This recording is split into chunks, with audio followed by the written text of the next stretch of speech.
It's 24 degrees centigrade here in Abuja. Good morning, everybody, and welcome to Sunrise Daily today.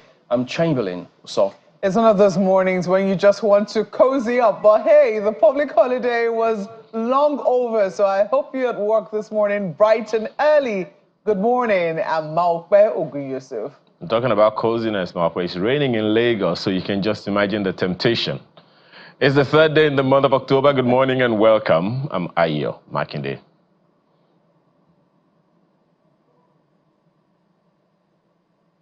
Okay, so this is where they refer to as Jipu Jam, and that is actually the Fulani word for goodbye. Jabama, I guess, is when you say welcome, but that's a gate actually. So, and that happens to be in Yola, where the seat of the emirate is, at Lamido of Adamawa, so it's within those areas. They do have their, a little bit of history with Jimeta, with Yola, so all of those back and forth. They don't understand any controversy now, do we? But yes, indeed, it's the way, okay, let's put it this way. When, you know how you know City Gate in Abuja, this right here is what City Gate is to Adamawa State. How about that? Interesting. I didn't know that. And this is, I mean, when you hear Adamawa, when you're learning about Adamawa, you hear Yola. Yes, you might have heard Jimeta. Jimeta is Boston, actually. It is, and Yola, you have Yola North, Yola South. So all of those little dynamics also played out there. It's interesting at Jipu Jam, and you can see that river coursing right through the place right there. And you see the green fields. Wow, just take a look at that. The green fields, the residential area tells you that there is plenty of potential here to be able to feed not just the people of Adamawa State, but also feed many parts of this country successfully. Nigeria is indeed very blessed. If only they know that we don't eat potential. I know do something. If you look very critically, you would see that a lot of the fields are being farmed. Yeah. But the question is, in what proportion? What you can still see are patches, which suggests to you that what we have here is subsistence farming, and what we really need is farming that is in commercial quantities. Yeah. What you can see are just farming here to maybe feed a few or one or two families, as the case might be, and if you have any leftovers, sell in the general market. And with this sort of river coursing through, there is so much more that we can do. So it's not because our people are lazy. It's not because they lack imagination. It's just because they haven't been empowered as they ought to be. But maybe I should not complain this morning. Maybe I should just take in the beauty of Jipu Jam Yola and look for the day when I will be able to visit. Interestingly, I don't. You should. Yes, indeed. I mean, make more attempts to visit states in the northeast and the northwest of Nigeria. The northeast is really very beautiful. Adamawa, Taraba. I mean, Taraba, we haven't even started. Is it the beauty of the Mambila?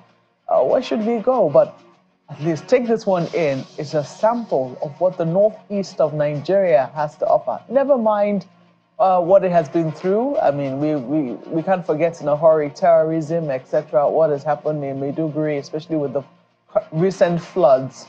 But if we look beyond that, and I think it will be high time we bring an update soon as to how the people of Maiduguri are recovering from those floods. But this is the potential the Northeast has to offer, and we have to find a way to tap into that potential. Ayo.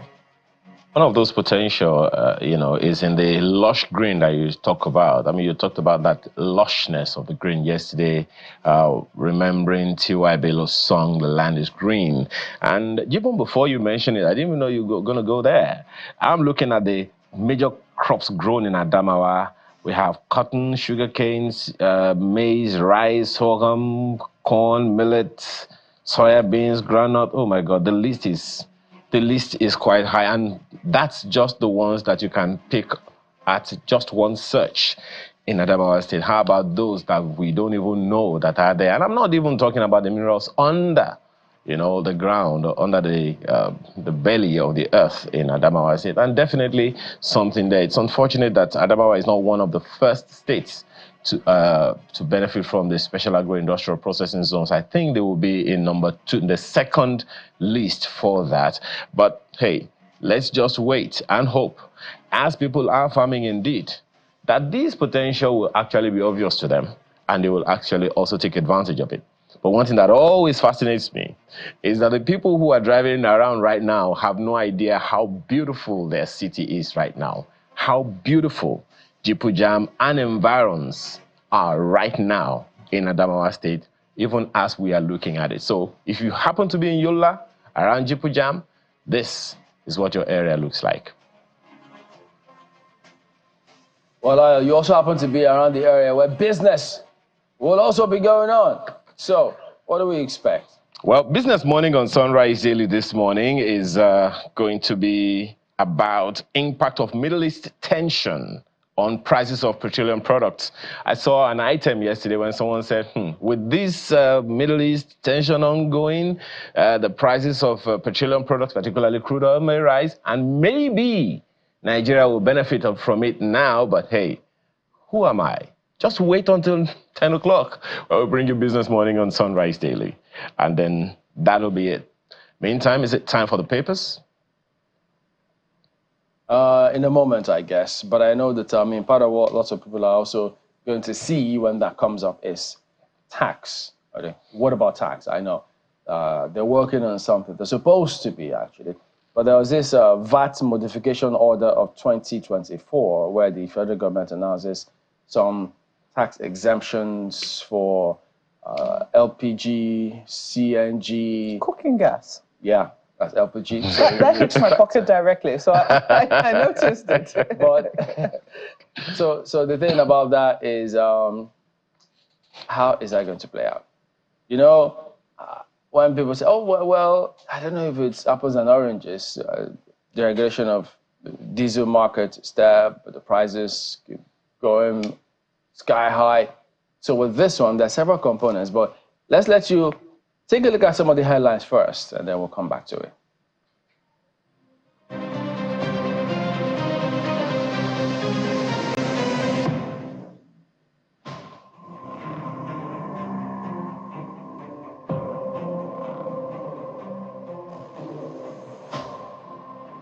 Here are some of the major issues hugging the headlines this morning. Let's begin with the New Telegraph. Corruption. We discovered 13 billion naira diverted public funds in September. That's according to ICPC. Story is on page 4. And look at the rider to empower states, mobilize attorneys general as PCAAGF pledge assistance. FG vows to combat corruption with new strategic plan. The front page of Business Day has independence, 64 years of phantom contracts, investment noise. What does that mean? Well, check the details. It continues on the inside pages. The Leadership newspaper has 169 passengers feared dead in Niger boat mishap. Stories on page 4, 31 rescued, 70 bodies recovered. Search continues as Kwara, Niger communities mourn. A sad occurrence there. But look at the front page of Daily Independent newspaper. FG removes VAT on diesel, cooking gas to crash prices. Gazette's regulation on withholding tax begins implementation January 1. Find the details of that story on the inside pages of the paper. Vanguard newspaper has End Bad Governors. Lawyers CSOs kick as hundreds of protesters rot in detention. And look at the riders. 2,412 protesters held in 10 states and Abuja ask FG to withdraw charges unconditionally, release protesters. Withdraw charges against protesters, SCN urges FG. The details you'll find on page 5. Daily Trust newspaper has 16 buried, 150 still missing after Niger boat mishap. Ferry conveying 300 Balut celebrants. Rescue operation still ongoing. 185 lives lost in 3 years. Very, very sad news indeed. That story is on page 4. Story is also represented on the front page of Blueprint newspaper. Oludnabi, boat ferrying 300 capsizes in Niger, 16 bodies recovered. 169 Kwara passengers missing, glucose report. Divers intensify rescue operation. Governor Abdulrazak mourns. Details of that story continue on the inside pages. The Nigerian Tribune has oil and gas. FG introduces tax incentives, VAT modifications on diesel, CNG, others. Gazette Withholding Tax 2024 Regulations. A story has details on page 7. Daily Times, Ndumetu Tinubu, engage services of military contractors to wipe out terrorists, says military, civilian, JTF ill-equipped to carry out task of eliminating remaining insurgents. The front page of Nigerian News Direct has FG exempts LPG, CNG, others in new VAT modification order. New policy will lower cost of living. That's according to the minister. That story has details on page 4. These are some of the issues in the news today.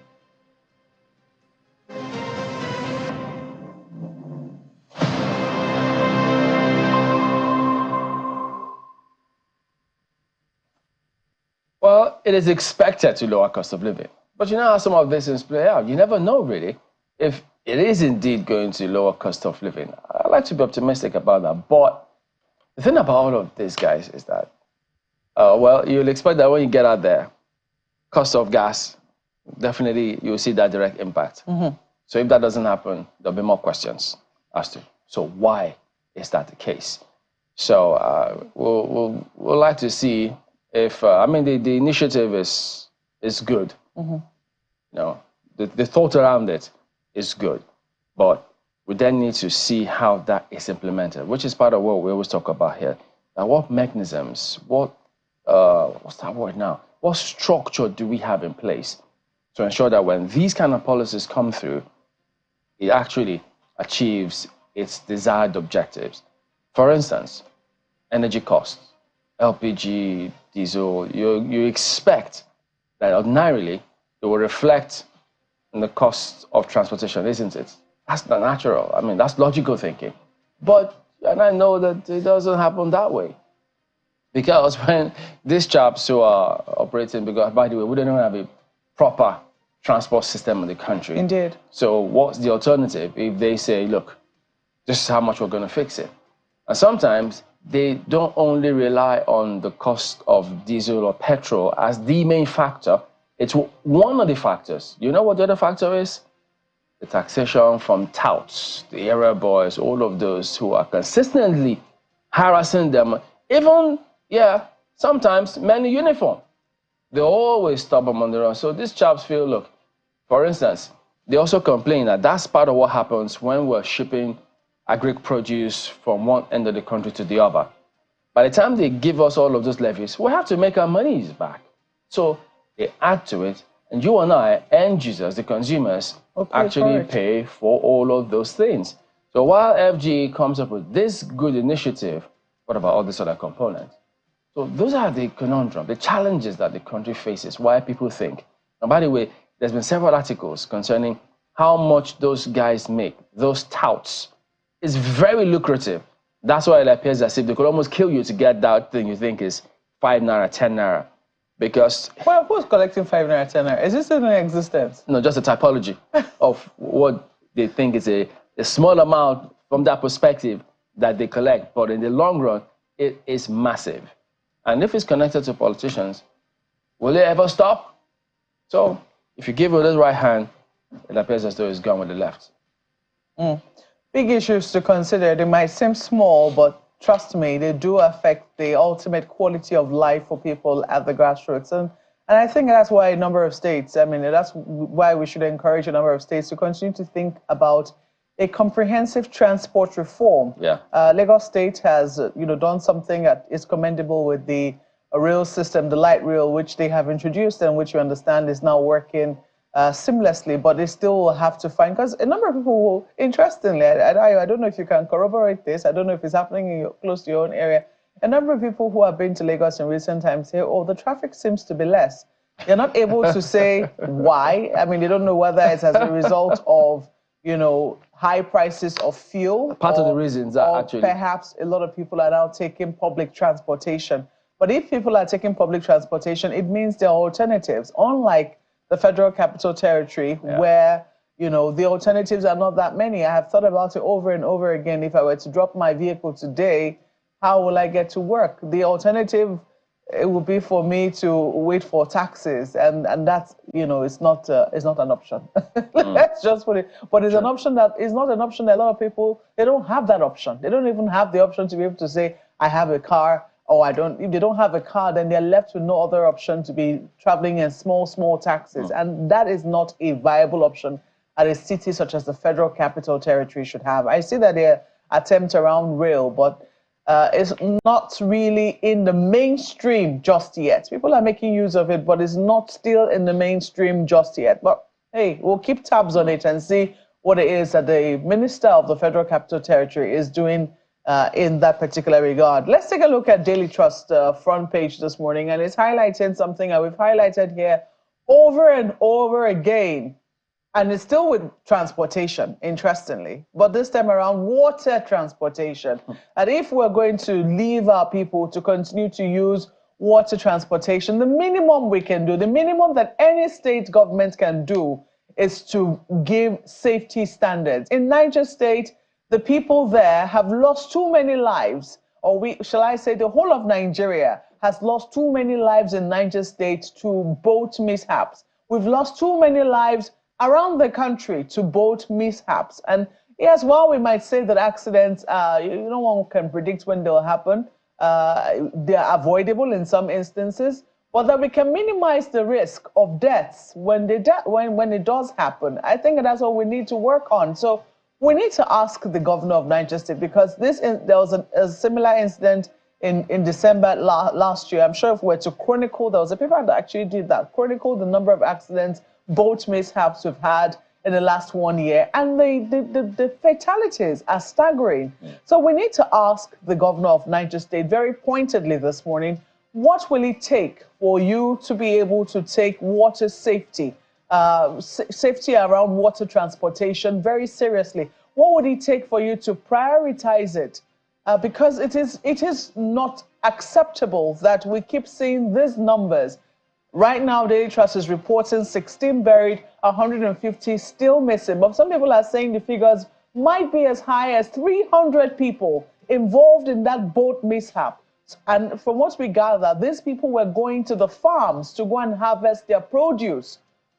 It is really very sad. People should not be losing their lives going about their legitimate duties, trying to contribute to nation building. Now, apparently those crops are not going to get harvested, or if you're going to go and plant, as the case might be, they're not going to get. And this is a state that is also parts of it is dealing with flooding.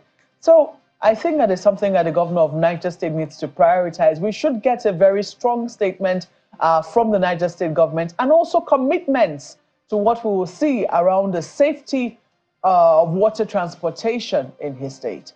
Ayo.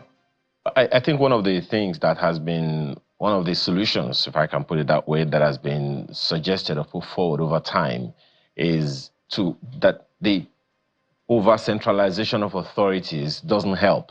And hopefully, maybe a more decentralized system with the now coming on stream, or return to a more effective local government administration systems, maybe that will help stave off some of these challenges. Because indeed, if the authorities were effective and enough monitoring was there, I don't think these kind of things will happen. What you mentioned, Chamberlain, the other time about area boys, as we call them, street urchins, trying to take on some people, in this transport sector and all of that. If that happened at that point, and the local government officials were there to ensure safety procedures and protocols, I don't think what we are talking about now we will be talking about. But hey, you are very spot on, Malpwe. We need to understand exactly what is going on, because these are not just stats. They're not just statistics. They're not just data. They're human lives. And to every human in Nigeria, at the very least, 3 or 4 people are connected to them. And that is significant. And talking about food and food security and all of that, I see something on the front page of the Leadership newspaper, where the Minister of State for Agriculture, Senator Aliyu Sabi Abdullahi, said poverty in northern Nigeria is on the increase. And let me quote something that he said. The North was known for massive agriculture as the foundation of wealth and prosperity. States in the North were known for cash and food crops, and he mentioned a few. And he also said the North held the position of Africa's largest livestock population, with 19.5 million cattle, 72.5 million goats, 41.5 million sheep, 28,000 camels, 145 million chickens, 1.2 million turkeys, and almost 1 million donkeys. And he's asking the question, what happened to us? A good number of people, particularly the elites in northern Nigeria, have been asking that same question, that northerners need to come into a room and have a conversation about this increasing poverty, because the livelihood of the people is extremely important. About quite a significant chunk of the poverty figures in Nigeria is in the north, and that is unacceptable to anyone. It doesn't matter who is president. It doesn't matter whether the president is from the north or the president is from the south. Every governor in the north is a northerner, and that should count for something. Quite a significant number of people are there, and we've always, from time to time, been bringing pictures of things that are happening in the north. We've talked about Adamawa State this morning and the lushness of the green and everything. So why is poverty increasing? Questions, questions, questions. Nigerians need answers, and a good number of them live in northern Nigeria. Chamberlain. It's not just northern Nigeria. The Nigeria needs to have that conversation. We all feel this pinch, so we need to, perhaps on an economic basis, if we can focus on that and ask ourselves, okay, how do we retool economically so that every region in this country brings something strong or is known with something really strong economically? And then you never can tell. It may be a major earner for this country if only we approach it that way. All right, then that's it. We're back in just a moment. Stay on with us.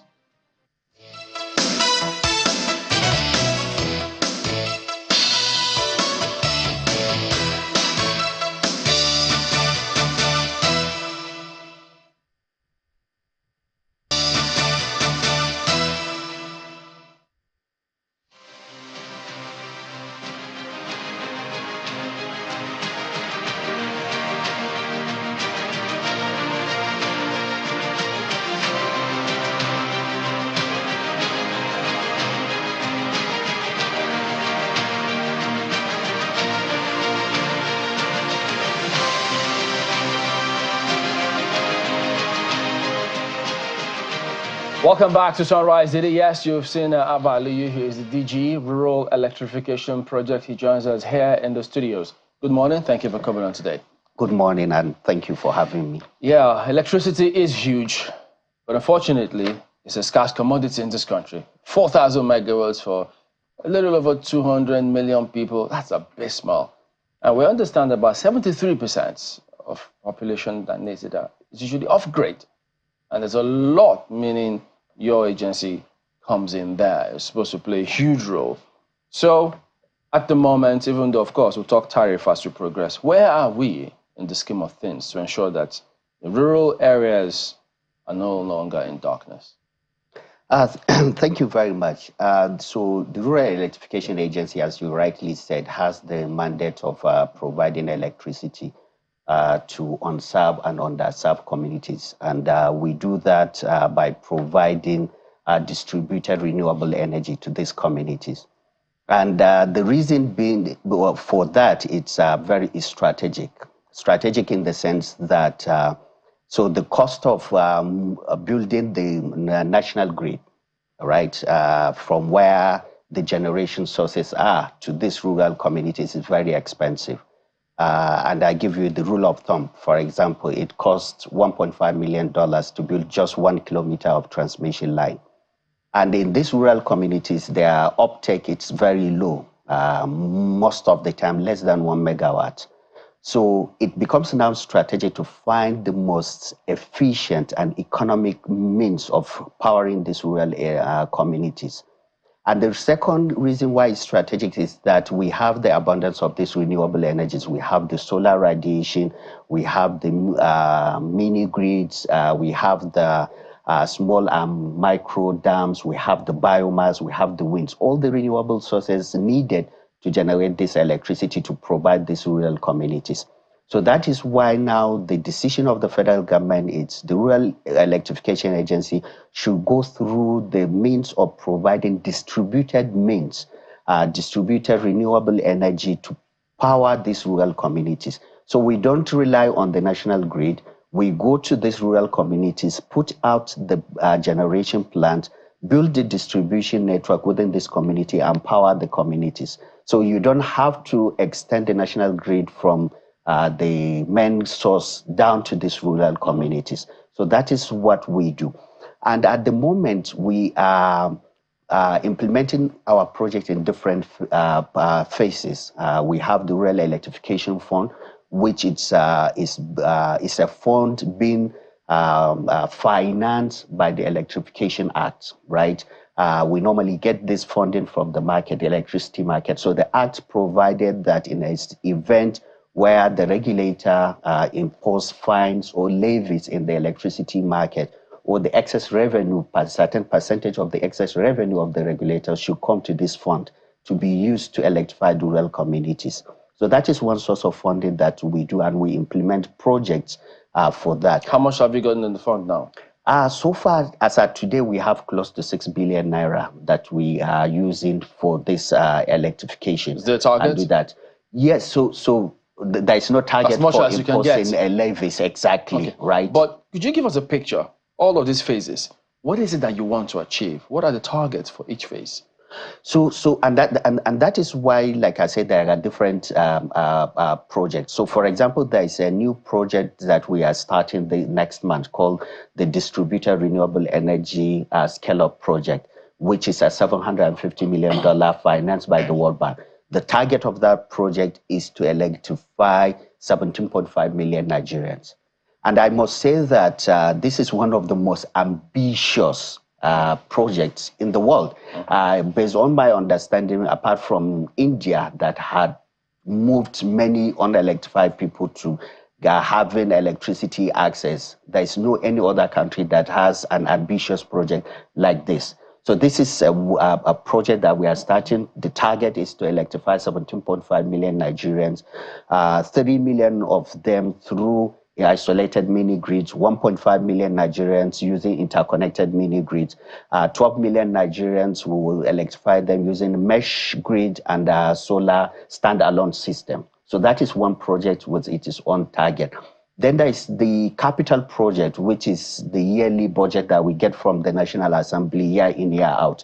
That one, we have no target. It depends on what we get from the federal government, and that is what we implement. Then the Rural Electrification Fund, the one that I spoke about earlier, it's also contingent upon the resources that we have. Like I told you, we have the sources, two different sources of funding. But the Act also provides us to enter into bilateral negotiation or to seek for grants or even investment under the Rural Electrification Fund to continue to electrify the Nigerians. So it depends on which of the projects that's for you to understand the target. So this World Bank sponsored project, how long is this sponsorship? As long as, what, we get 17.5 million people, or what? Yeah, no, so it's a 5-year project. 5 years. And it's a project that was built based on a project that we had already implemented and was successful. So there was a national electrification project which started, which was a $550 million World Bank funded 350 and the African Development Bank funded 200 million. Through that project, we have done a number of key projects. We have deployed over 150 mini grids, and we have intervened in some critical sectors of the Nigerian economy, mainly the energizing education, where we electrify Nigerian University. Now, at this moment, we have completed 7 universities and 2 teaching hospitals, one of which is here in Abuja, the University of Abuja, 3 megawatt. In fact, just yesterday, there was a 72-hour testing, load testing of the entire 30 megawatt. So that project is about to be commissioned. How did it go, the testing? The testing, fantastic. It's perfect testing. We will now put the entire load. If now you go to University of Abuja, you can have 24/7 electricity from the renewable sources. It's interesting because I know that this particular, this particular idea has been on the table since the Buhari administration, when the Minister of Power was Mr. Babatunde Fashola. That plan has been on the table, and I think he's been saying that there's no need why universities should be on generators if they could key into this planning. So it does appear that it's beginning to come into materialization. Is that clear? Oh, absolutely. The current Minister of Power pushed us to make sure that we completed this seven university, one of which that I liked speaking about is the one in Maiduguri, 12 megawatt. If you see the infrastructure that we put out in the University of Maiduguri, you will not believe that it's in Nigeria. It's also about to be commissioned. It's powering the university, the teaching hospital, and even the only water treatment plant serving the Maiduguri metropolitan. That is one of the key interventions. And it has not been affected by the floods? No. Thankfully. Because I also know that I've spoken with the Vice Chancellor of the University of Maiduguri and also the Director of the teaching hospital there, and he has talked about how they have a new is it a nuclear research center, to be able to take care of illnesses such as cancer, etc. And one of the things that they needed to make sure that their laboratories work constantly and consistently is 24 hours power supply.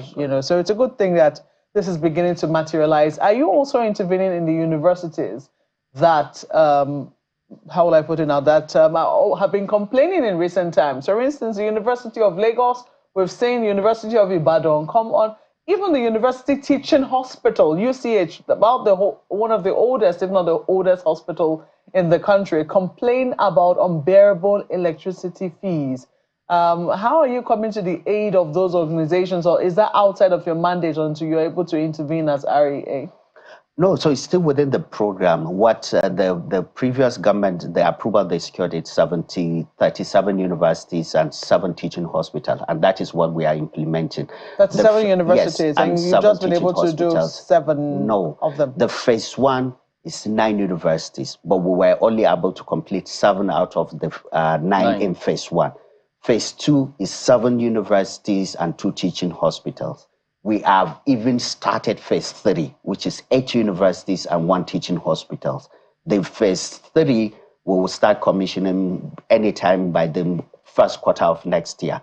So, but phase 2, the 7 and 2 teaching hospitals, fully completed, about to be commissioned by the Honorable Minister. Phase 2, and the 2 universities you mentioned, for example, University of Lagos and OAU, are part of the phase 1. And they are the 2 universities that we did not complete under the phase 1, being the fact that the project was designed to be a hybrid, solar and gas. And we encountered some challenges. Recently, we invited the entire university's management to Abuja, and we signed collaboration agreement because we want to partner with State Fund and other development finance institution to rectify, to fix those universities. The phase 4, that is where we are looking at not only Ibadan, we are looking at Benin, we are looking at Ahmadu Bello University, we are looking at University of Jos. We are looking at another university in Bayelsa. So, and we are already in the process of securing funding for that. Some of this funding are part of the trip that Mr. President traveled to China. We're part of the entourage, and the Honorable Minister created an avenue for REA to have a discussion with development finance institutions to secure the funding for us to implement the phase 4. So you mentioned the universities. Yeah. I was just wondering, this happened when Mr. Fashola was governor as well. At the time, they wanted to provide some sort of electricity to certain people. And the DISCO said, no, these are customers. You can't do that as of yet. No. How are you able to navigate all of those areas? Very good question. So it's really amazing. And you are very right. In the initial stage, the DISCOs were a bit not very keen to partner for this kind of a project, any interconnected project. But at this moment, the DISCOs at today, they have provided us with over 600 sites for us to build interconnected mini-grid. That's interesting. And this, to me, it's one, because the DISCOs have now seen and believe in this kind of renewable project. I have seen that it's also going to be a win-win for them, because most of these areas, they are not getting reliable electricity. So why shouldn't I come and create a reliable means of generating this electricity and be paying the discos some revenue, because the regulation provided that if you use their distribution network, there is a fee called distribution use of service that you need to pay the distribution company. So there is a very clear regulation that creates a win-win situation between the investor and the discos at the same time.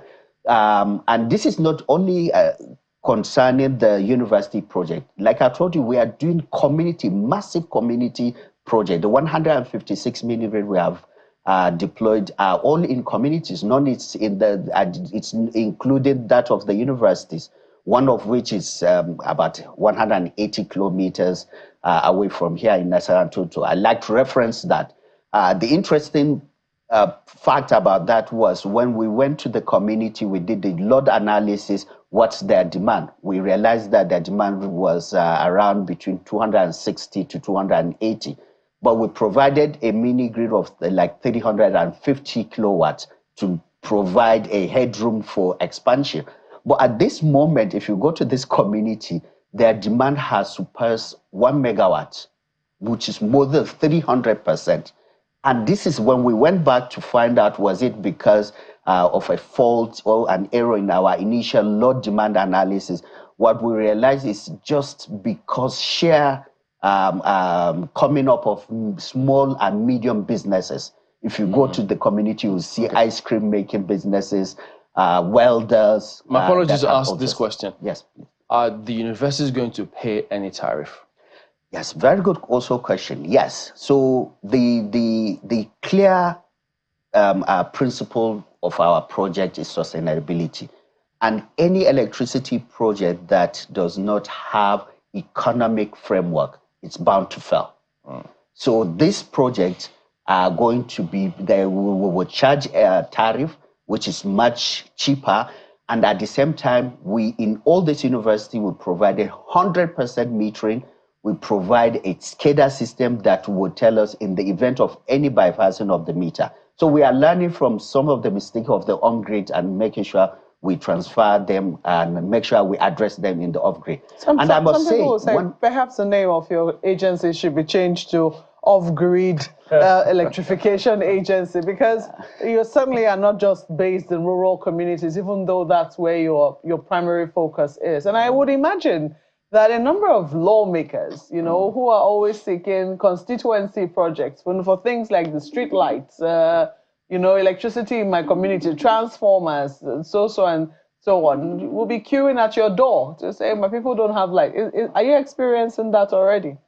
So under the capital project, these are the projects whereby we, like I said, we prescribed by the National Assembly and we implemented as by the Appropriation Act. Oh, they're the ones that prescribe it. No, normally the budget comes with a clear title in terms of, okay, this is a grid extension in particular area or provision of solar home system or deployment of mini grid or solar home systems. So it's normally comes like that. So these are the kind of project that we normally do. It's not only providing mini grid, we do grid extension. We extend the grid where there is need for that extension and provide transformers. We just last 2 months, we gave account of the 2023 budget implementation, the first time in the history of the agency, just in our own quest to be transparent. This is the money given to us. This is how we spend the money. And this is where these projects are in the communities. Go and check. What I'm saying is, are lawmakers lobbying you or not? That's the direct question I'm asking. The lobby, I don't see lobby. All I see is implementation of our budgets. What comes for the budget is a law to us, and we implement. Mr. DG, exactly. You and I know that when resources, wherever it is that resources are concerned, how you implement that is now the politics of it. How do you select the agents, the communities where you intervene? So there are different ways of selecting the communities. In a situation whereby the community is not prescribed, we normally go through our data. We have a very vast data called VIDA. It's pay as a service. VIDA can give you the entire communities in the country that are not electrified. not only the communities, but we'll give you some socio-economic data. How many, what is the nature of the business of the people in the community? What the kind of business do they have? Even if there is, can give you a number of the number of barbing saloon within those communities. So we use that data to prioritize to see which area can we intervene to get the maximum impact. So that is what we use in selecting the community. It's normally data-driven process. But you know, there are many communities that have poles and wires, but no electricity coursing through them. Well, in those instances, it may be either of the three cases. One, maybe it's a state project, not necessarily an REA project. Some state will No, the reason I'm saying this is because you say that, you know, you have a data body, VIDA, you say, yes, exactly. that tells you, you know, which community has electricity and doesn't have. But I'm saying that, you know, it's not just, I hope it's not just looking at poles and wires, because there are many communities that have poles and wires, especially in rural communities, that haven't seen electricity for years. So if you were to judge or assess and say, oh, this community already has poles, it means that they have some electricity here, one might be categorically wrong. So I'm hoping that it will go beyond that. Does VIDA go beyond that? Absolutely. Does it look at how many hours of supply per month, for instance? Absolutely. Beyond even that, it will even give you, for a community where they just have the poles without the electricity, the software will tell you that they have so infrastructure, but there is no electricity supply in the community. We have that. It's a mixture of primary data and geospatial data, what is combined, and that is why we can see to the last whether that community is electrified or not. And you're insisting that lawmakers have nothing to do with this, even though your budget has to go through them. I'm insisting that I'm implementing budget as it's given to us. Oh, as it's given to you. And we know what influence the lawmakers have on the budget. I think I will ask questions. Well, maybe an extension to that question mark would be, you know, DG, on what band are rural dwellers? Are they on band A? Thank you. The title of the position is MD, not DG. So just to make that correction.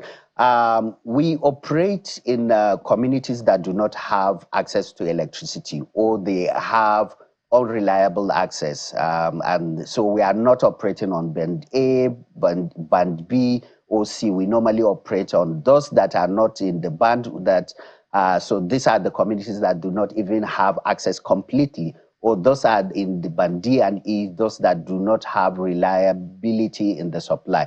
So it's a way of the federal government to address the supply from the top and the bottom, in as much as the process of enhancing the supply of band A, B, and C is working. At the same time, the Ministry of Power is also ensuring that those that do not have access and those that are on the lower band are also being taken care of through the intervention of the Rural Electrification Agency.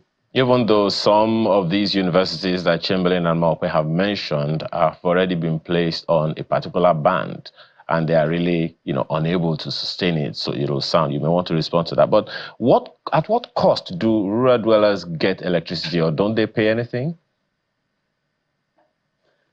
Yeah, so to answer the first question, for the universities, this is a sectoral intervention. So it's not because they are either in band A or B. It's a federal government special intervention to see that we enhance the quality of learning at the universities. So it's under also a regulation. There's a regulation, embedded generation, that provide that you can put out a generation plant and provide electricity to a captive market or captive area. So that is to address the first question on the university. In terms of the payment for the rural areas, yes, in all these communities, we ensure that there is 100% metering, and the people pay for the electrons they consume.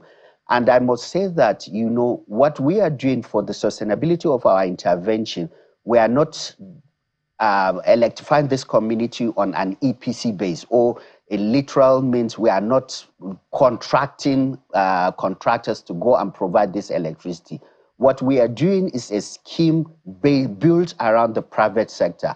So we incentivize the private sector by providing them with capital subsidy for them to go to these communities, put out this infrastructure, electrify the communities, and continue to run it over a period of time and get their tariff. The reason behind this is, as a private sector, because I take loan and I deploy this mini grid, I'm bound to ensure that this mini grid is operational over a very long period of time for me to recoup my investment and get some predetermined internal rate of return. So that is why we build it around the private sector to ensure the sustainability. And that is why all the areas within these rural communities are metered and they pay for this electricity. I give you an example. Last 3 weeks, the vice president of the World Bank Infrastructure was here in Nigeria, and we went to one of the communities in Peti here in Abuja, where we deployed a 100 kilowatt mini grid. He has seen how that mini grid transformed the community. Before the mini grid, the people within this community, more especially the women, they are into the business of selling the seed of watermelon. But before the mini grid, they have to travel, walk for 6 kilometers to a source of water supply to wash the seed of the watermelon and dry it before selling it. But with the deployment of the mini grid, there was a water treatment plant that is serving them. Mr. Liu, but one of the key findings he found out, one of the key findings, sorry. Okay. Yes. My sincere apologies. One of the reasons that this question came up in the first place was that I think it was some year or two ago that we heard that some communities, some people in certain communities came out and said, no. This electricity is too costly. We don't want. Please reduce the supply that is coming to us. Is it true that that ever happened? That's actually the basis for asking whether it's affordable for the people on the long term. Because as you said, the private sector wants to recoup their investments. So was there ever a time that people said, this is too much, the electricity is too much, the cost is too high, please reduce the supply? Yes, so of course, there will always be a complaint. It can never be a perfect situation. But the majority of the people that we are providing this electricity with are very much happy with the service. And I still refer you to go back to see the publication that was done, which the elders of the communities where we went in Peti informed, gave a feedback to the World Bank vice president. They specifically said that even some people came to say they want to extend the grid to bring the main grid into the community, but they said no, they prefer this renewable energy because it's a bit more cheaper than the normal grid. And also because the federal government deliberately has subsidized the infrastructural cost. Like I told you, we provide the private sector with capital subsidy for them to deploy this infrastructure. So which means that if you are conversant with project finance, my total cost of infrastructure, I would now have to spread it over the lifespan of the infrastructure with added profits that I will incur. But in a situation whereby the cost of that infrastructure has been reduced by the capital subsidy provided by the federal government, it means that it's not the entire amount that you will amortize over the lifespan of the infrastructure. And that is how the federal government intervened to reduce the tariff cost. And the tariff is a subject of the total, it's a function of the total investment made to deploy that infrastructure. So now, going forward, and in the name of sustainability, what are people to expect from you and from your agency? And maybe to put it better, what's the nature of collaboration with state governors who have a responsibility of ensuring that the lives of their people are better? A very good question. And this is also a mandate given to us by the Honorable Minister of Power to develop the National Electrification Plan, and in conjunction with the state. We were at the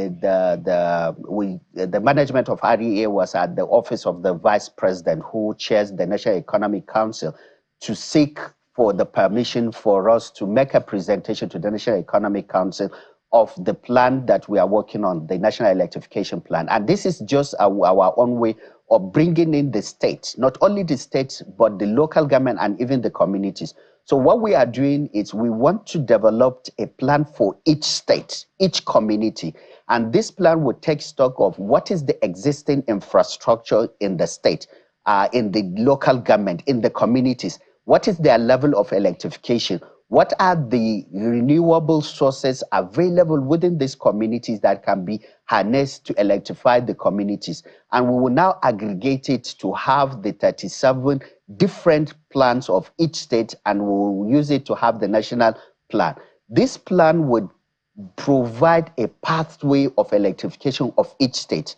Lagos State electrification pathway, this is how it's going to be. Zamfara State electrification pathway would clearly articulated by this plan. This is their level of electrification. These are the resources, the renewable resources they have, and this is what it would take to move them from point A to point V. So that is what we are using to bring in the communities, the local government, the state, and the national all together towards a common way of electrifying the entire country. So that is one advantage of that. The second advantage of the National Electrification Plan that we are working on is to also provide information to financiers. So anybody that wants to bring in his funding into the renewable energy can see that, can take a particular state, Jigawa. Okay, based on this plan, Jigawa will require maybe $2 billion to electrify. And I can put in my investment since the Electrification Act has really opened the opportunities in the sector, which is one of the greatest things that has happened to the country. So that is what we are doing in making sure that we bring in the entire state and the financiers and the investors, even the development finances, all together to be working towards one common roadmap to electrify the country. So from what you said here, clearly the tariff that universities will pay will definitely be different. Yes. Because it will depend on how much it costs to come up with that infrastructure, which will also take cognizance, perhaps population and things like that. So as we wind down on this one, so tell us now, how do you ensure standards, either of the equipments that are installed, and ensure that bad guys don't go in there and infiltrate and water it down? Also, this have another very good question, and this is at the top burner of REA. That is what we are working on. The visit of the Mr. President to China, the Honorable Minister involved Rural Electrification Agency in that visit. And one of the things we signed at that visit is an MOU with Huawei to help REA build a renewable simulation and testing lab, the first in the country, that it will be reside within REA. And this is in our own way to make sure that whatever projects, whatever equipment, renewable equipment that is coming into the country, or REA will make use of, it's been tested to ensure the standard, it's in compliance with our own standard. And this came as a result of when we started the process of implementation, the 2022-4 budget, the Executive Director of Technical Services in REA came with the idea that we have to start testing this equipment that we deploy, even if it is to the lowest of solar street light. And to our shock, most of the testing that we have done, the equipment fell. So someone would tell us that, okay, this solar street light, it's 40 watts capacity, but when we test, we find that it's 22 or something like that. So we even started recording the testing process to justify the position. And that was why we now go to the extent that let's have a world-class testing center to ensure that we do not have a fake product, we have product of the same capacity. One even problem that we want to address is second-hand panels that keep coming into the country, to ensure that all the panels that we are using are not second-hand, are of the same standard.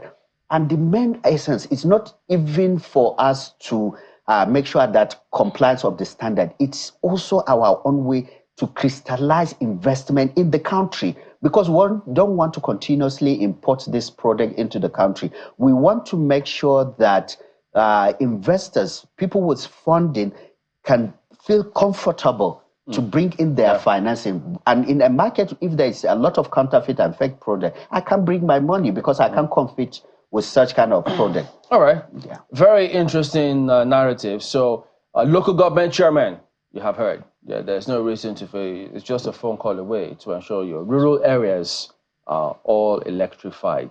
So, and by the way, you can also go contest elections because there are platforms and models for you to succeed. I mean, you don't have to rely on state governments for your funds now, do you? We have to thank you for coming on. Abba Aliyu, the MD of Rural Electrification Agency. And energy, of course, has to do with business, which is what we're going to be discussing next now. So business works well when you've got electricity supply, doesn't it? Business Morning on Sunrise City comes up now.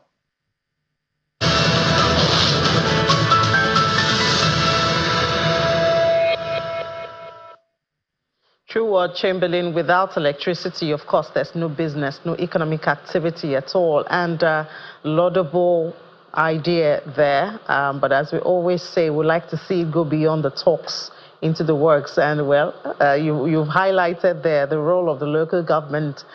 They should take this up. After all, they are closest to the people. And this is opportunity for him partnering with private sector and all of that. At the end of the day, we want electricity in the country. Good morning, everyone. Welcome to Business Morning on Sunrise Daily. We do business for just about 30 minutes. We begin from, not from the global space today. We're starting from home, taking a look at the Naira. It was, well, an inverse relationship is what we saw on the Naira yesterday. While NAFEX appreciated, we saw a big drop on NAFEM, keeping our eyes on NAFEM, knowing that that's the major market. On NAFEX, the Naira gained 10 Naira 86 kobo. That's NAFEX. So it opened at 1,673 Naira 95 kobo, but closed at 1,663 Naira 9 kobo. But here is our fare today. 8.25% drop on NAFEM, which is the major market right there. So while it opened at 1,541 Naira 94 kobo, it closed at 1,669 Naira 15 kobo. That's a drop of 127 Naira 21 kobo. What happened in the market yesterday? Well, we know that the CBN has been anticipating or intervening in the market, but there was none yesterday. After all the 64th independence anniversary celebration and all of that, I guess they decided to take a break, and this is what happened to the Naira. Lost more than 127 Naira in one trading session. Even though I hear it's the flip on the parallel market, there was a gain, but we'll talk more about that later on the program. Now, even though this may not be looking so good at this time, the consequences of the reforms led by President Bola Tinubu hasn't been friendly. I don't think anybody has escaped that negative consequences. Otumba Bimbo Ashiru, the chairman of Odua Group, says, let's still keep hope alive and believe that these reforms will certainly deliver some gains. Most of these policies, they are tough ones.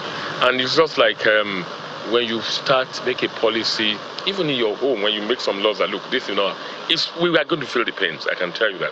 But I can see the new policies that are coming up now, that are payments, settlements, will now be in Naira.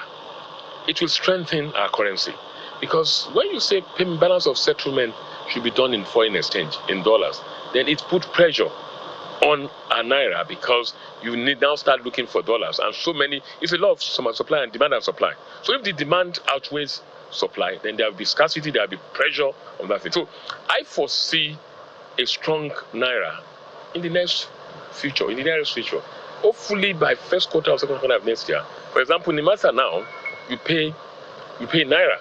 Dangote refineries, once they supply this, you pay Naira. So, and I always tell people, Nigeria has no business being an import-dependent economy. We should be exporting a lot of things out of this country. And with that, we bring in so many foreign exchange. I guess we have no choice but to keep believing. We cannot give up hope, right?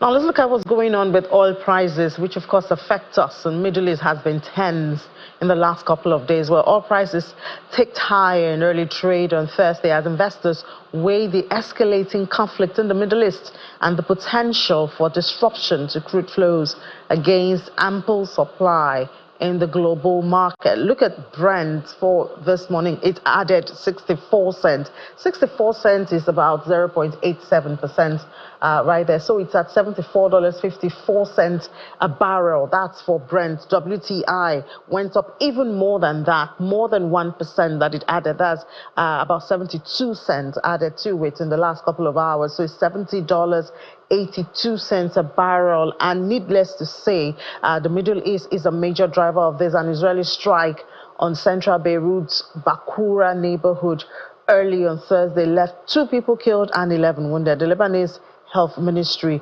shared this in a statement. Iran was drawn into the conflict on Tuesday when it fired more than 180 ballistic missiles at Israel in an escalation of hostilities which has seeped out of Israel and Palestine into Lebanon and seems to be going further east. But an unexpected build in U.S. crude inventories on Wednesday kind of eased the price and supply concerns, but not enough, obviously. U.S. crude inventories rose 3.9 million barrels to 417 million barrels in the weekend of September 27. This is according to the Energy Information Administration. Also, there's expectation that it's going to go as high as 1.3 million barrel draw. Let's talk about this and the issue going on in the Middle East, how it's affecting us back here in Nigeria, knowing that our mainstay is the crude. We're having this conversation with Mr. Bismarck Rwani, the Chief Executive Officer of Financial Derivatives Company. Mr. Rwani, good morning. Good morning, Ini. Thank you for having me. Yeah, so we see this surge in the price of global oil. That's supposed to be good for us, but I mean, there's also the other side of it. And this is even though we have still not gotten back to the $80, which has been like a resistance point for a long time now. No, I think basically let us separate things that are exogenous and temporary from things that are fundamental. The crisis in the Middle East, because of what's happening in Lebanon, is a transient event. I think finally you will have a truce. But meanwhile, the price of Brent has gone up to $75 a barrel. Even at $75 a barrel, it's good for Nigeria in terms of our earnings, but our production is still below expectation. But what's happening here is that the effect of this is that the Naira has appreciated in parallel market. I saw your earlier presentation that it fell in the NAFEM market. But the reality is that those moves are to ensure unification of rates. The rates are virtually unified at about 1687 right now, which is good. Don't forget, I got all the way to 1720. In the IATA market, therefore, selling of tickets, the Naira has appreciated to about 1689 as well. So that had gone to 1699 earlier. So we see that. What is the effect of this? The effect of this on domestic commodity prices as follows. One, we've seen domestic commodity prices drop. Mainly, pepper has fallen by 37% to 50,000 naira a bag. We've seen flour drop to 65,000 naira. Flour was up to 70,000 naira a bag. We've seen palm oil drop to 12% to 7,000 naira. And we've seen unfortunately, we've seen King's vegetable oil actually stay higher than usual at 12,500. We've seen onions come down sharply to 115,000 naira, and rice has also come down to 110,000. It was as high as 120. The commodity that is actually surprising everybody is beans. Beans has actually gone up. It's probably out of reach, but that's what we see. But when you come back, so the price of these commodities are coming down, one, because of harvest, two, because of improved logistics cost. But we are seeing the price of diesel going the other direction. Diesel is up to, it went from 1,150 to 1,200 naira yesterday.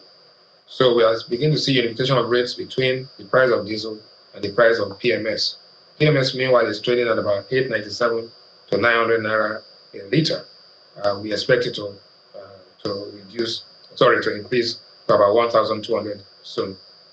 Now, so go ahead, please. I was just curious as to why diesel has increased by a whole more than 4%.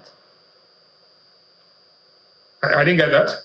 Diesel, the price of diesel. I'm wondering what's driving it, and it's gone up sharp, more than 4%.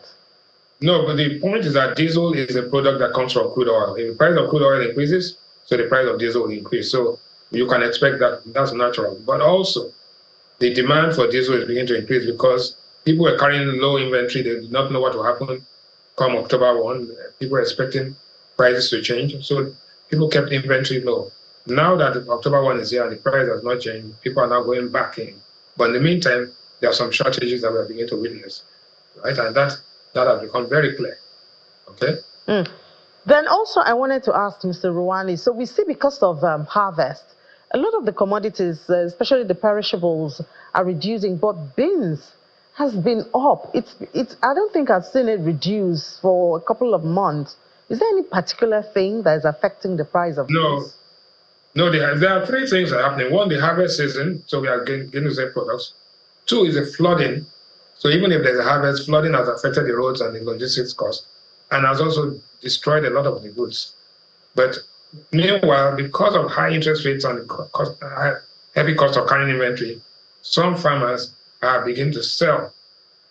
They're beginning to sell at fire sale price and knock off things. So we see that happen generally. There's no doubt about that. But you have to bear in mind, one is the cost of the commodity, two is the cost of international price, the international price of those goods in the global markets, and three is the cost of moving those products from farm to the markets.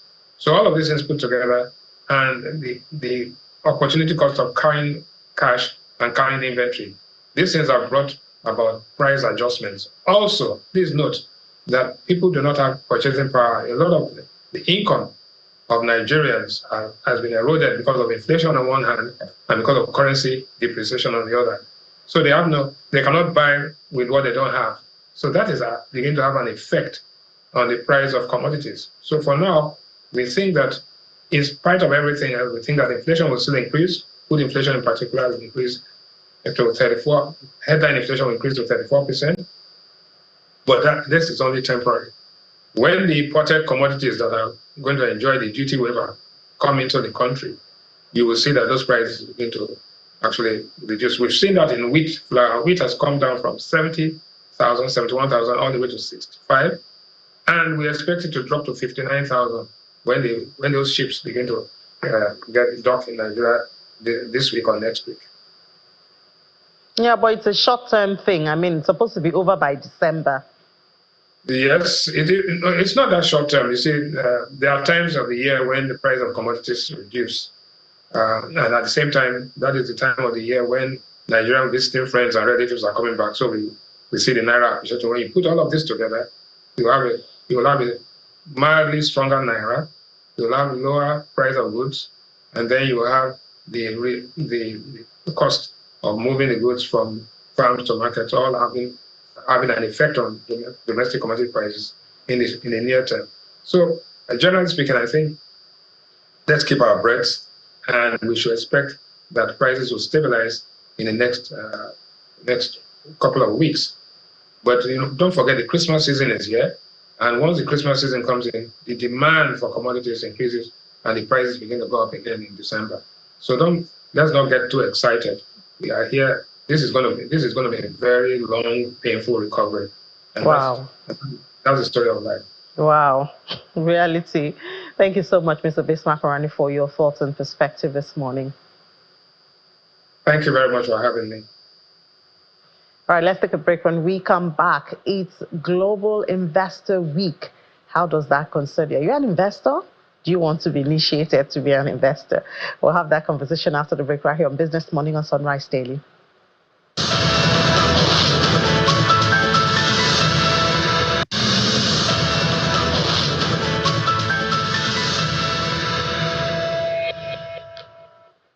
Welcome back to watching Business Morning on Sunrise Daily. It's World Investor Week this whole week, and the Securities and Exchange Commission say they have a role to play, at least right here in Nigeria. So we're speaking now to Frana Chukwuogo. Chukwuogo is the Executive Commissioner, Legal and Enforcement at Securities and Exchange. Good morning, and thank you so much for joining us this morning, Ms. Chukwuogo. Morning, Ini. Great. So, talking about the World Investor Week, these days everybody seems to be looking for a hedge with inflation, especially here in Nigeria, not friendly at all. And the MPC is still maintaining that hawkish stance. How important is this week? I don't think a lot of Nigerians actually participate. So let's start with knowing what this week is about as the Investor Week, and what we should be doing or what we should know as Nigerians about it. Thank you, Ini. Well, let me just give a little bit of background about what even the World Investor Week is about. The World Investor Week is the week that is dedicated to investors. This program was initiated by IOSCO. IOSCO is International Organization for Securities Commission. They are the global standard setter for securities regulation. So for IOSCO, they want every regulator to understand the importance of the investor in the capital market space. Without an investor, there cannot be a capital market. So IOSCO decides that every year, it's a yearly program. For 1 week, you focus on investors. You focus on educating them on trends. You focus on opening their eyes as to some of the things they can do to be better protected. And IOSCO this year has a theme for this Investor Week. It's about technology, it's about digital assets, it's about sustainable finance. The only asset an investor has is really education and knowledge. A knowledgeable investor will be better protected. A knowledgeable investor will make better investment decisions.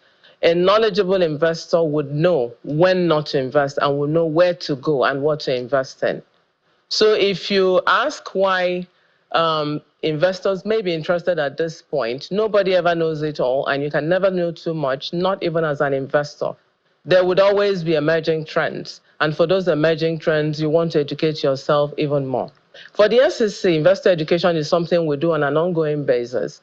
But we are focusing more on it this week because over 100 regulators from over 100 jurisdictions in the world are participating in this particular program. From October 7th to October 11th, the program will be running. For us at the SEC, we will be using our zonal offices in Kano, Port Harcourt, and in Lagos, and the head office. We will run investor clinics where investors can come in. They can come in and do their e-dividend mandating. They can even open new investment accounts. They can come and talk to registrars. They can come and talk to stockbrokers or investment experts as to some of the issues concerning maybe portfolio selection or even investment. And for the SEC, we'll have a desk where they can come and tell us some of the other issues that plague them. They can also make complaints. So these are some of the things we are planning. And in addition, we'll be having lectures series. We will be going to tertiary institutions. We'll be partnering with every registered exchange, commodities and securities exchange, and capital market operators to make sure that investors actually have a good outcome from this year. Interesting that you have that clinic planned out, and I guess investors would really... There's an expected outcome. Some of the things that we expect as an outcome would be the investors will leave this a little bit better informed. Also, the investors would have the ability to be a bit more critical in some of the choices that they make, and they will know where to go, especially come to the SEC to see if the investments they are making are licensed, if the persons that are offering them those investments are persons that are licensed. So these are some of the outcomes that we will be expecting. Thank you. Do people have to register ahead before they can be part of it? Do investors have to register ahead before they can be part of this clinic and event? Oh, not at all. There's no pre-registration required, especially for the clinics, because an investor who has an issue wants to walk up to someone and talk to you about the issues that they have. So there's no pre-registration that is required. All right. I wonder if, I know you are supposed to do this at the event, but, are there some red flags that, some Ponzi schemes that scream out danger that investors that you can actually give tips of for people to know and look out for? Sorry, that question, it was a bit muffled, so I didn't quite hear you, but I want to believe what you're asking is whether if there are red flags that investors can actually look out for, if there are pointers we can give to investors. Exactly, that's it. So, yes, the one major problem in the investment arena for investors is Ponzi schemes and illegal schemes. These schemes are not registered by us, being the securities regulator. What we want investors to take away from this week is having that ability to identify some of these schemes. So let me give you an example. If you're a registered scheme, of course you are registered, and you've gone through some kind of process to be sure that you're fit and proper, whether it's you, the person providing the service, or is the product that you're bringing into the market. But for a Ponzi scheme, there's no registration, there's no vetting. These are just schemes that collect money from investors. First comers have the opportunity to be paid with money collected from later investors. These investments offer very high returns, and there's no consequent risk. There's no investment that can give you such high return without any risk. So if anybody is approaching any investor, offering you any investment that has very high returns, and there's no risk that is being disclosed, the investor would have to be wary. If you cannot find this in particular service provider or anybody offering you investment on the list of people registered with the SEC on our website, that is a red flag. If someone comes to you and is offering you an investment opportunity and you're asking questions and they're very reluctant about answering your questions, that in itself is a red flag. If someone walks up to you, tells you for an investment that you're making that you should try and procure additional investors, that is something to be very wary of. So in summary, if anybody walks up to an investor and is offering you something that looks too good to be true, it is absolutely too good to be true. And so you should be very wary of that investment. And we are saying to investors, when you see this, try and use licensed stockbrokers or investment managers or advisors that have been licensed by the Securities and Exchange Commission to make this kind of decisions. So if it looks too good to be true, then it actually is not true. Thank you so much, Frana Chikogo, Executive Commissioner, Legal and Enforcement at Securities and Exchange Commission. Very much, Ini. Thank you. Let's do a bit of markets now before we head back to the Sunrise Daily Studio. Yesterday, the NGX dropped intraday and sustained that to the close of trade. So we had a red market at the close of Wednesday's trade. The market went down 0.33%. That means 188 billion naira was reduced from the market cap. But I mean, we're still looking strong, around 56 a trillion naira for the market cap. Activity chart yesterday was mostly red. Volume was down more than 77%. Value more than 92%. And then deals, even though it's high, well, it's high and was in the positive 12.99%. Sectors, we saw banking lose more than 2% at the close of trade. Consumer goods, however, in the positive. Industrial goods, slightly positive. Insurance, penny stocks picked up yesterday. Oil and gas, the almighty reigning oil and gas, has, however, seems to be losing out a bit now. Profit taking, catching up on that. Top trades yesterday, mostly from the financial services, UBA, Zenith Bank, and Veriscap right there. Now we go to other markets now. The fixed income market yesterday There's the forecast that for this quarter, it's going to be a bit more quiet because the government may not be as aggressive as they've been to raise money from there, especially when you look at the debt servicing at this time. We saw the credit to government increased. I think about 77% is what we have. So this market may not be very active, but we'll see. There might be surprises. So federal government bonds yesterday, 46 deals worth 85.9 billion naira. And we saw that a lot of activities around the January 2026 and May 2030. Those are the long term. We go to the Treasury. This one is where people hop in and out easily, mostly short term. So we saw 28 deals worth 69.25. And there you have it. Just next year, February, this matures, September, everything is there. Because this is where it easily happens. And we can see that's the most favored there, the security of February 2025. Omo from the central bank, only 4 deals yesterday worth 12 billion.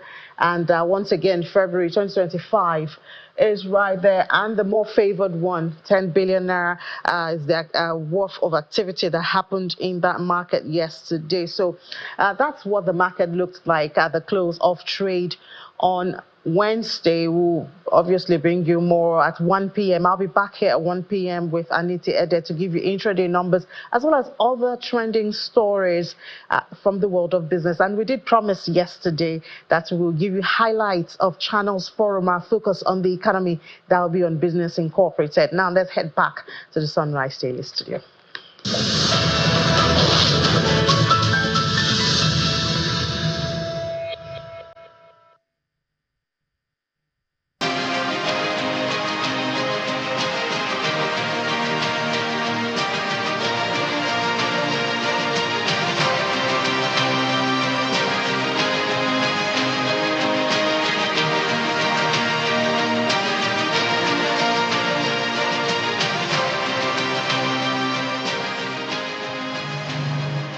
As the Rivers State local government election approaches, controversies continue to surround the process following conflicting court rulings from 2 high courts in Port Harcourt, Rivers State, and Abuja, the Federal Capital Territory.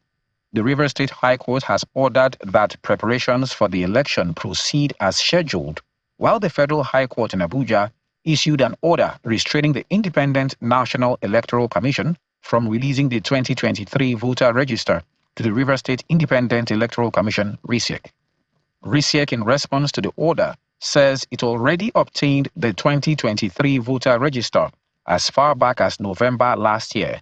But INEC refutes this claim, insisting that it has not released the voter register to the state electoral body. We have not released before we received from our headquarters an order from Federal High Court restraining INEC from releasing the register. So up to now, we have not officially handed over the Rivers State voters register to the RISEC. We have not.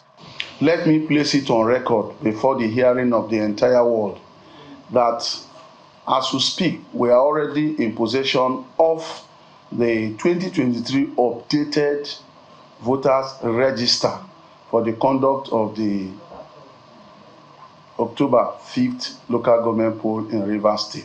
And that document was handed down to us by INEC.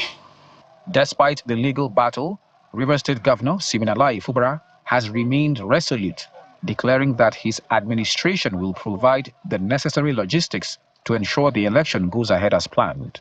Meanwhile, the Inter-Party Advisory Council has also endorsed the election, October 5th date, and called on its members to participate fully in the process. Those who have committed their energies, resources, time to participate in this election to prove that we are ready to provide leadership at the grassroots level in our various local governments to stand firm that the election will hold. Adding to the controversy, the Rivers State chapter of the All Progressives Congress remains divided. The reinstated chairman of the party, Emeka Beke, presented flags to the party's candidates, signaling their readiness for the election. But the APC group led by Mr. Tony Okocha says the court is being undermined. There's a judgment before that judgment in Rivers State, which all of you are aware. I don't know why they are trying to drag Rivers people into the mud. Why are they deceiving Rivers people? Election will take place on Saturday. Nobody's going to stop the election not to take place. And anybody who creates problem will carry the problem on his head. That's the position of APC in Rivers State. The governor of Rivers State has ruled and continue to rule this state with impunities. And we will not stand akimbo and watch him drift this state to abysmal oblivion by the reason of trying to push across his personal idiosyncrasies. With just days to go, residents would only hope that the controversy is resolved by D-Day.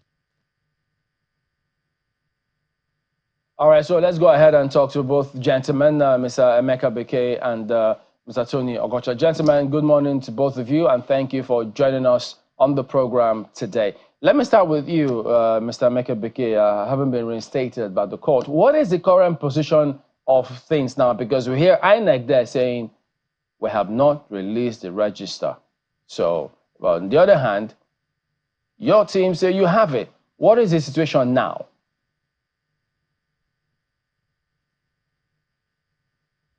Can you hear me, Mr. Emeka Bekay? Just on mute.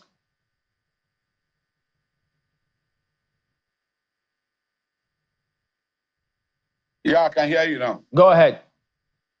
Yeah, first you listen to the release from the RISEC in Port Harcourt. Say they have a register. They got it in September 2004, and they are ready.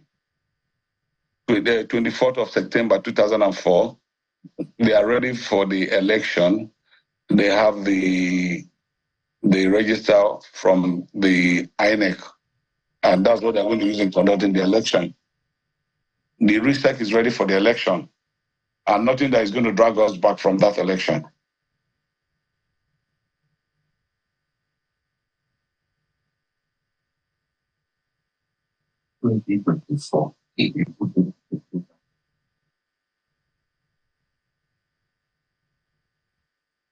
Are you hearing me?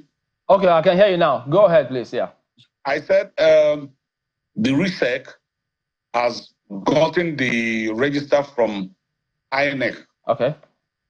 And they are going to use that the register to conduct the local government election. Okay, so the thing now is this: how do we? Because from when the REC says we have not given any register, what happens tomorrow? Maybe when the elections are conducted, and then it says, look, the register you used in the first place was not right, because that scenario may likely happen if you're saying we didn't give them any register. Are you also thinking in that light?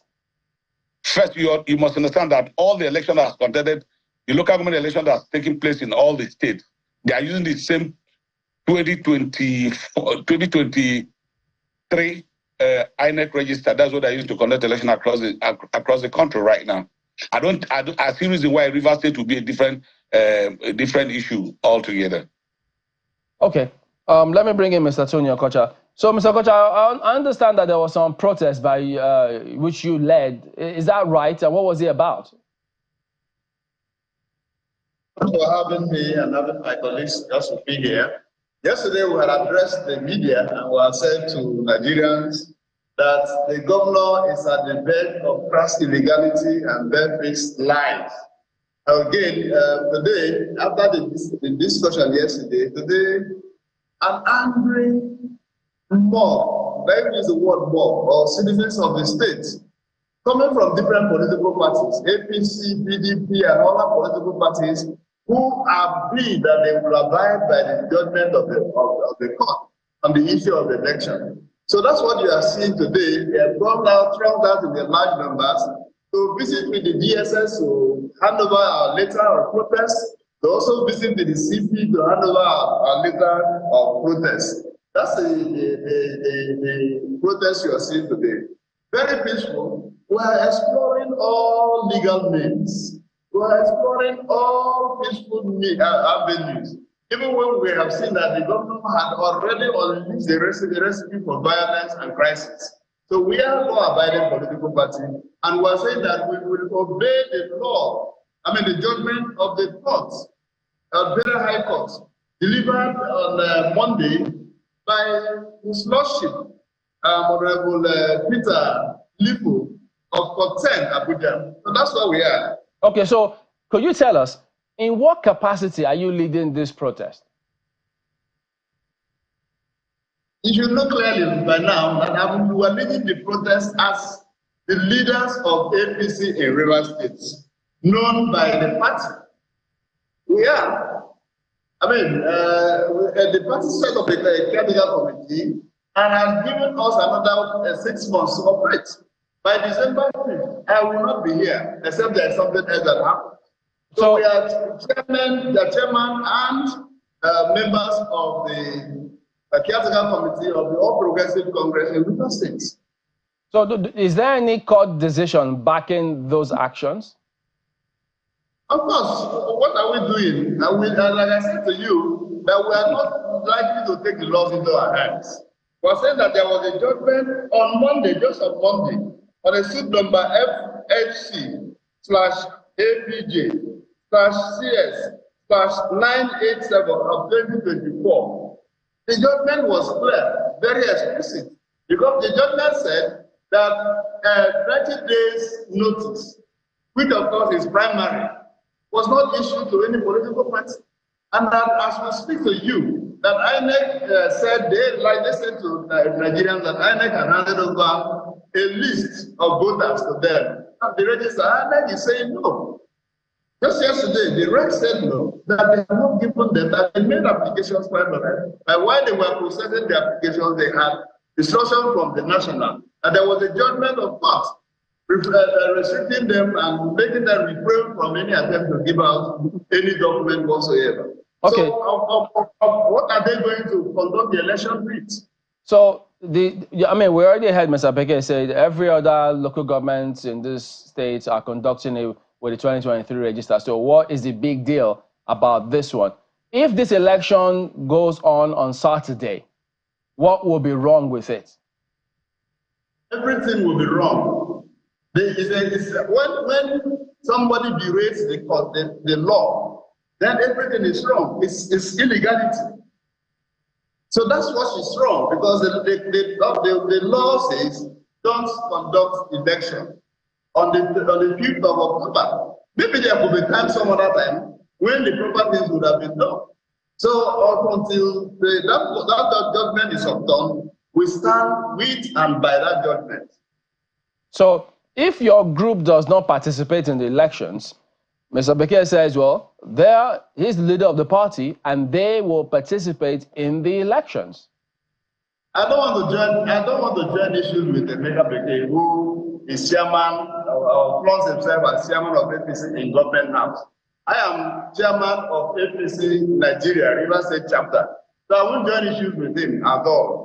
Joining issues with him will mean that I draw myself, I relegate myself to the background, and I will not do so. Well, we're not asking you to join issues. We're just looking at the decisions of courts. No, that's what we're focusing on, not joining issues. We're just referring to those decisions of the court. So, by the way, let me also ask him. So, Mr. Emeka Beke, listening to all of this build up to the elections now, one thing that a lot of people are asking questions and concerned about is the regular voter there.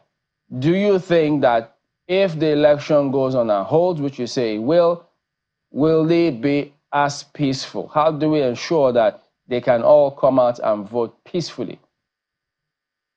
Let me thank you. If I knew that you were trying to get it up in front, I wouldn't have been able to put myself. First, we need to correct something straight. I'm duly elected chairman of this party in Rivers State, and the court has affirmed that position in Rivers State. First, whatever they want to do, caretaker, I'm not really concerned about. But one thing I must tell you clearly, the election will take place on Saturday. There won't be any atom of crisis in Rivers State. Anybody who thinks is above the law will face the wrath of the law. election will take place on Saturday. I'll go to my ward.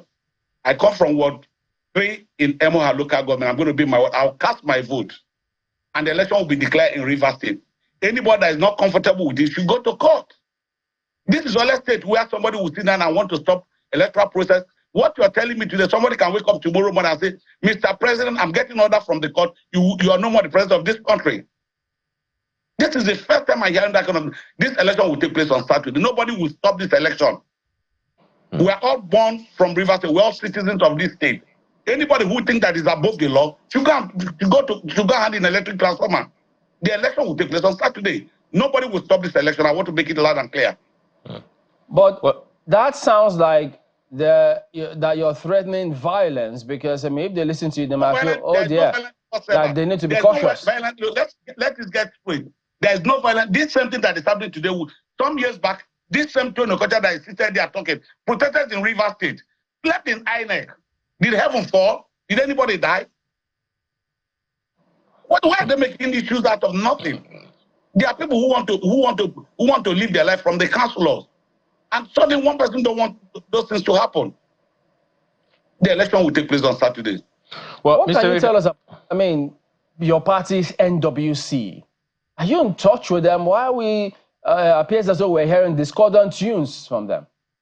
Let me say, there are things I wouldn't want to come here and start talking, right? You know, somebody sitting there playing scripts for whoever want to spend money. That is the person's business. All politics is all local. Politics is all about local. When I win the election on Saturday, then the National Working Committee advised to say those people are not members of APC. So, as things stand today, when you go into these elections on Saturday, of course, we all, what do you expect of the security agencies now? Well, the security agency is going to take part in this election. Their duty is to protect life and property of Rivers people. And I think they will do that on Saturday. But at the end of the day, I know that you say, look, whatever happens, the court is the appropriate place. But lots of people have been confused about different court judgments coming today, another one comes tomorrow. How do we work towards ensuring that, look, there's a lot more clarity in the way these matters are adjudicated upon from the courts? Let's cross the bridge. Let's do this Saturday. We'll talk about the court issues. Saturday is most important. So you going into these elections this week, are you working in conjunction with the state government? Yes, I'm a Rivers man, and I'm a bona fide citizen of the state. I have every right to associate myself with whoever I want to associate myself with. So we take it that yes, you are with the state government. I can associate myself with anybody. I can associate with any minister. I can associate myself with anybody, including the Tony Okocha. I can associate with him. We all Rivers people.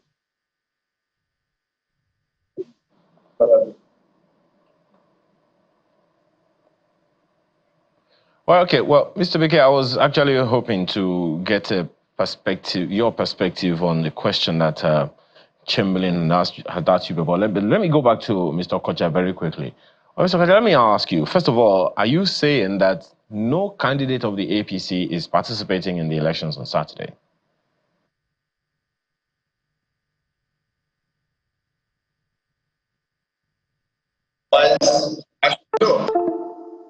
Okay, maybe I don't know, in the proper sense, if the things were properly done, there would have been a column for local government, for the chairman of the political parties to assent to their candidates' forms. But as I speak to you, because we also are in sync, we're in agreement with the National Working Committee of the All Progressives Congress, which is second in the opposite point of the leadership of our party. We're in sync with them, they are aware, and they have given their consent that no APC member should contest the local government election because all the arrangements are already fought and cannot be seen to be fair and free to all and sundry. So we're not contesting the election. I'm not aware of any member of my party who is contesting the election, except those of them who are coming from the government house. And that's not our take. Are you on the same page with Mr. Okocha? Do you have APC candidates in the elections? First, I handed over the flags to the candidate yesterday, and we have flagged our campaign. After now, people have kept me at home for too long. I'm supposed to be on the field. Today is the last day of campaign. One thing I want to tell you clearly, you know that we had the judgment from the court. They've not been able to vacate that order. I don't know why they are those characters, those are people who are causing problems with the judiciary in Nigeria. My candidates are taking election. The 23 local government chairmen are running election in Rivers State on Saturday.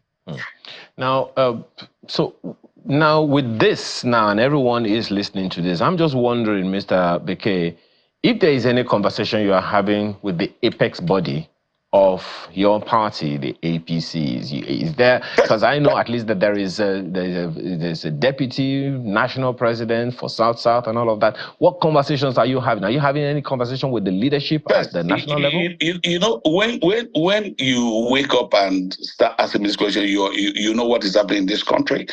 I know somebody somewhere is playing a script for them. I am not going to wait for anybody. I am duly elected chairman of the party. I don't owe anybody from the national to answer to report anything to him. Politics is all about local. There is no place called national. All politics is about local. When we fielded the election for the assembly, all was local. We fielded the election for House of Rep, all was local. For me, I am going ahead to partake in this election on Saturday as the chairman of the party. And I'll be rest assured that we're going to win the election in Rivers State. But, you know, Mr. Bekay, so if your party is so seemingly divided, like, you know, there's one, person who is saying there's going to be election, another person saying there is no election, why should anyone listen to the APC? Well, you know the problem in the whole party, not only about APC, both the PDP, both the ABGA, both all the whole party, there's always division in the whole political party. But the majority will take position in the day. And I think I'm in the majority of this party. Those people who are talking are not members of our party, and I don't want to go that way past that stage. Some of them are benefiting from the crisis they caused in the party. Those are why they are benefiting to talk about, government has another. The person that is talking about, at the time when we are doing presidential campaign in Rivers State, where was he? Was he a member of this party? Well, Mr. Okocha, I mean, yes. Mr. Okocha, you may also want to respond to that question of why should people, anyone, anywhere, particularly in Rivers State, take the APC seriously when there is a seeming division? Well, first and foremost, before I leave Emeka Bekay with the slides, we need to tell the world that Emeka Bekay, they have long been sacked as chairman of APC in Rivers State. And of course, you're aware, of course, that the National Working Committee of our Green Party also came out a few weeks ago to say to Nigerians that they recognize the caretaker committee that they set up in Rivers State. So for him to arrogate himself, powers that he does not have, is childish. You can see that he's just stuttering and muttering instead of making the point. How can you be a political party? Is there any political party that is state-based? All political parties are national. And if you have no link, if you have no relationship with the national, how then do you flaunt your person, your office? So the National Working Committee is not aware that there is a leadership of APC in Rivers State under Emeka Bekay. The National Working Committee of our great party is very much aware that the leadership of the party in the state, Rivers State today, is that which they set up, 7-member caretaker committee that I'm privileged to be the chairman. Now, in the case, it goes straight to the question that you asked. The truth of the matter is that APC is a political party. We are not a social club.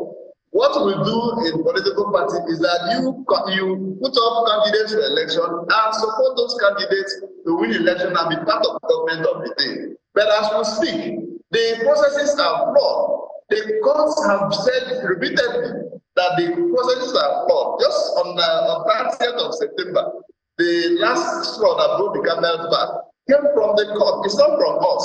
And we are law-abiding political party. We are law-abiding citizens of this country. We shall abide by the judgment of the court.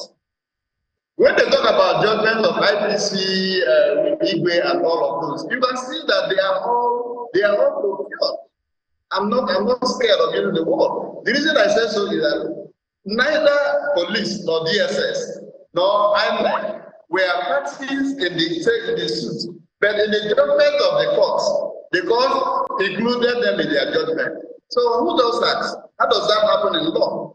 So the processes that they have put in place, you can see the level of desperation where the governor himself drives to RISEC office and tells the RISEC chairman and his committee that he's the chairman of RISEC. And you want us to expose ourselves to an election where the governor is on his own, the umpire, who are going to play a football match. And the umpire in that, the referee of that football match is a member of the opposition. So how can that work? Who will present himself to that kind of charade? All right, gentlemen, as you wind down, Mr. Beke, let me ask you. Yeah, you said you can associate yourself with any political, any party, any person. That's right. I'm nothing wrong with that. But you also said your party will win these elections. But how is that going to happen? I mean, the ruling party in the state is PDP, and then there's APP in the mix. How do you plan to pull off what you want to do? First, I just want to call my younger brother, Tony Okocha. He came out on a live TV to say when he was chief of staff to former governor of the Right Honorable to Bishop Kabiji, that his sat in government has to right result based on what he just said before you said you're going to run off. First and foremost, this election is going to be a level playing ground for every political party that wants to partake in this election. And I can tell you clearly that this election will be free and fair. Anybody that wins the election will take the day. PDP is not partaking in this election. APC is partaking. APC is the major opposition party in Rivers State. And if you watch, just the flag of yesterday, you saw what happened in party secretariat. We did not mobilize because we know that the party is strong in Rivers State. And I believe the empire that is conducting this election has said this election is going to be free and fair. For me, I'm not going to look at what is going to come out from the other party. I'm thinking about what is going to happen in my own party. And I'll be rest assured that at the end of the day, APC will make part in this election. So you don't think APP will give you any challenge, any headache? Well, I don't know if APP. I'm talking about my own party because I'm not a member of APP. Okay. Mr. Kocha, let me ask you. So were you really rigging elections, like you said, while you were chief of staff? Hear that. Mr. Kocha, it's been said everywhere now that you yourself said it while you were chief of, you were rigging elections. Yes. I didn't know what I said to him. First and foremost, I need to let my brother know that the word is umpire, not empire. So just for his information. Then on the issue of whether I rigged the election, I didn't hide it. I should be paid as a whistleblower. Wait, a whistleblower for rigging elections? People who rig elections should be behind bars, not giving praise. No, that's not correct. If you were an armed robber yesterday, and today you come to confess that you stole something somewhere, something, are you saying that the law will not take retroactive effect? The answer is no. The reason why we have said so and will keep saying is what is going on as we speak. Okay? We're saying that's why, when you have an idea of a thing, and you see the other person also wanting to use the same tactics that are very known to you, you will shout. And that's the reason why we want to vote. So who was giving you the order to rig those elections?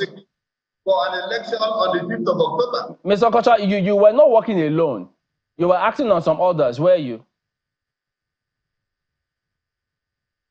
Working alone? How do you mean? when you said you were rigging elections, that you have the idea, that suggests that you were not working alone. You were working with people. Somebody was giving instructions and you were acting on certain orders as well.